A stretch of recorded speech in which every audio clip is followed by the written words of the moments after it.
సుమన్ కనకాల తనయుడు Roshan latest movie Mowgli 2025. ఇది తనకి రెండో సినిమా. కలర్ ఫోటో దర్శకుడు తెరకెక్కించిన మూవీ కావటంతో ఈసారి హిట్ పక్కా అని ఫిక్స్ అయిపోయారు. మరి సినిమా ఎలా ఉంది? ఈసారైనా రోషన్ కి హిట్ దక్కిందా? స్టోరీ ఏంటి? రివ్యూ చూసేద్దాం. కలర్ ఫోటో సినిమాకి విమర్శకులతో పాటు ప్రేక్షకుల నుంచి ప్రశంసలు దక్కాయి. తెలుగు విభాగంలో ఉత్తమ సినిమాగా జాతీయ పురస్కారం లభించింది. ఆ సినిమా దర్శకుడు సందీప్ రాజ్ తెరకెక్కించిన మూవీయే మోగ్లీ.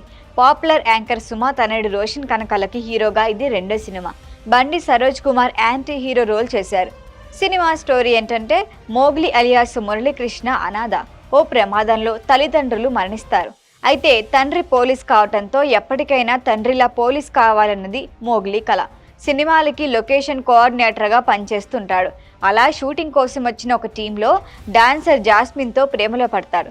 అమ్మాయి మూగా చెవిటి అని తెలిసినా కూడా ప్రేమిస్తాడు.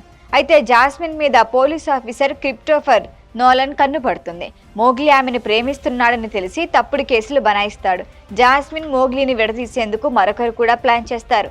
ఇన్ని అడ్డంకులు ఎదురై అడ్డంకులు దాటుకొని తన ప్రేమను గెలుచుకున్నాడా లేదా? ఇదే సినిమా. మోగ్లీ 2025ని సందీప్ రాజ్ గొప్ప ప్రేమ కథగా చెప్పాడు. అయితే ఈ ప్రేమ కథలో గొప్పదనం లేదు. గతంలో చూసినట్లే ఉంటుంది.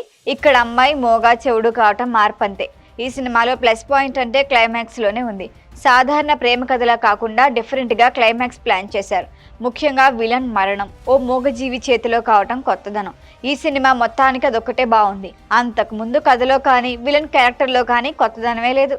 మంచి క్లైమాక్స్ రాయటంపై కాన్సన్ట్రేట్ చేసిన దర్శకుడు కథపై పూర్తి స్థాయిలో శ్రద్ధ పెట్టలేదు అనిపిస్తుంది.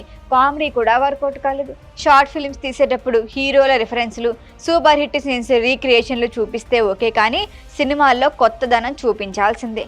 మోగ్లీ స్టోరీ చూస్తున్నంతసేపు జయం సినిమా గుర్తొస్తుంది.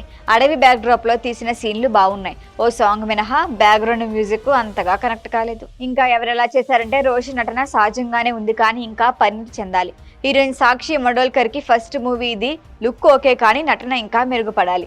బండి సరోజ్ కుమార్ పాత్రకి మొదట్లో ఇచ్చిన ఎలివేషన్ తర్వాత కంటిన్యూ చేయలేదు, కానీ స్క్రీన్ పై కనిపించినప్పుడు మెప్పించాడు. హర్ష చెముడు తన టాలెంట్ చూపించాడు. ఓవరాల్గా సినిమా ఓకే, కానీ మొదటి నుంచి చివరి వరకు థియేటర్లో ప్రేక్షకులను కూర్చోపెట్టేలా లేదు అంటున్నారు ప్రేక్షకులు.